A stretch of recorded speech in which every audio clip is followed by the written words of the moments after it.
Hi, this is a little simple tutorial to show you how to construct a cash budget using Excel. So you can see here I've already started a little bit. I've got my heading here. I'm going to make that bold and a bit bigger so it stands out a bit more. I've got my income section. That's for all incoming monies. I'm going to bold that. I've got my total. I'm going to bold all these things here because they're important items for our budget. So in the first instance I need to work out what my income is. I'm assuming that I'm working part-time. I'm going to earn $1,000 a month pouring coffee, so I put $1,000 a month here. I haven't yet put in my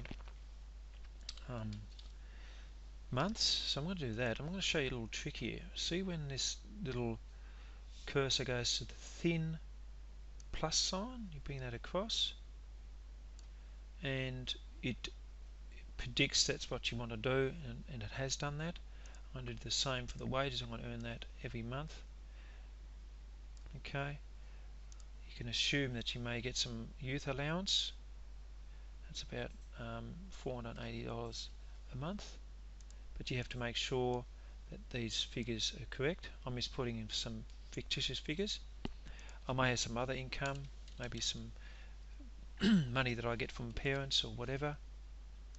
I may have a holiday job, so I may do some extra work there and get $1,000. There's all these little things that you can assume and put them into your spreadsheet.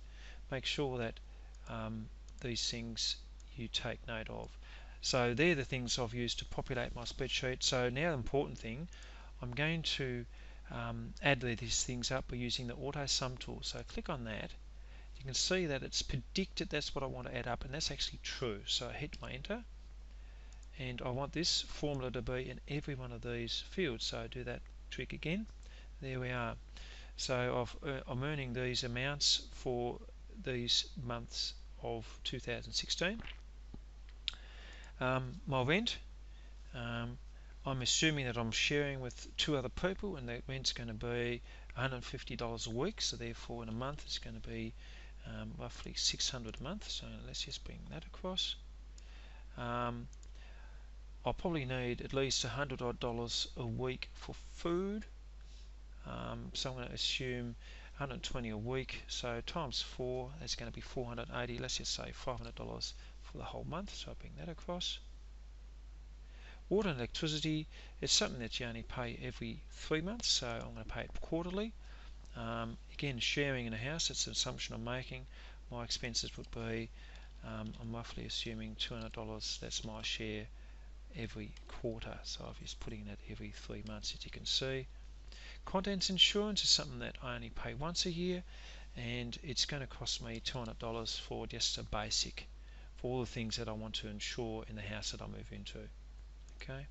Transport, I'm assuming that I'm just catching public transport and not buying a car, because that incurs a whole lot of other costs. So if I spend $25 a week, that means $100 a month. I'll bring that across. I've got some uni holidays and I may go away somewhere, so I'm not going to have it in June, and I will finish in October, and I go home to my parents' house in November and December, therefore I won't add any transport. I do want to have an item here for entertainment. I've just put that in, and you'll have to itemise in terms of what you want to do.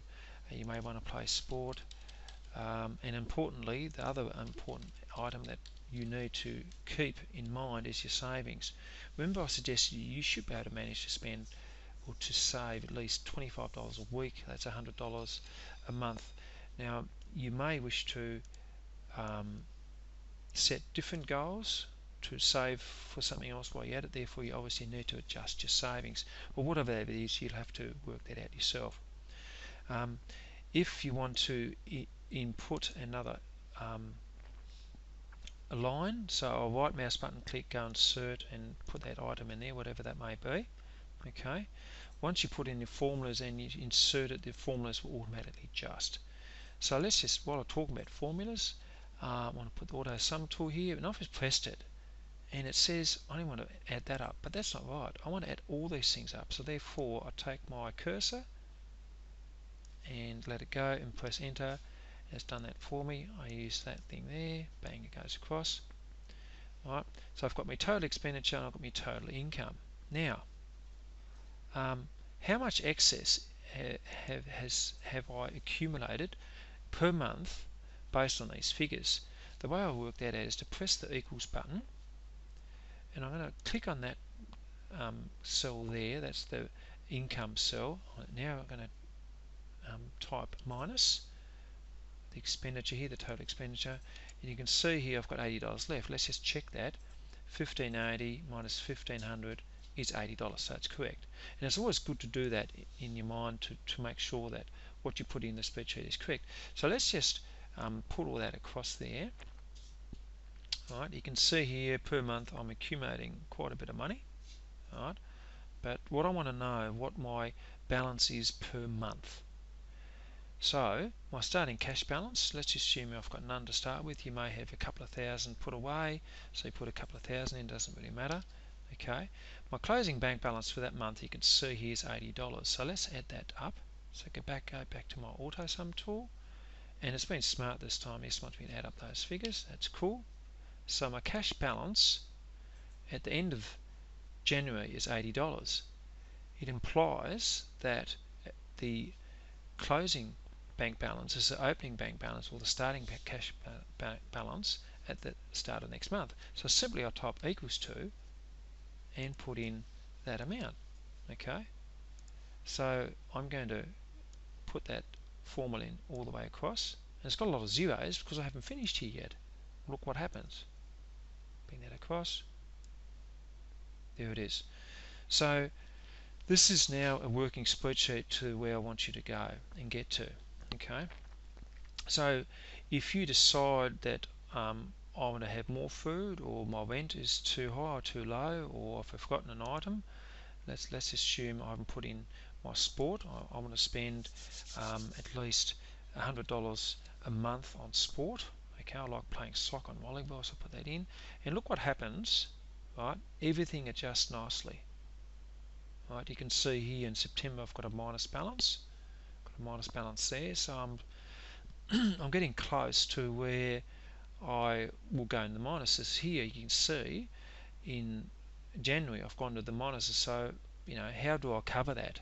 You have to cover that. So later on you also have to say, well, okay, I might have to spend less on food, for example, or I might start my sport in February or something. You have got to make a different decision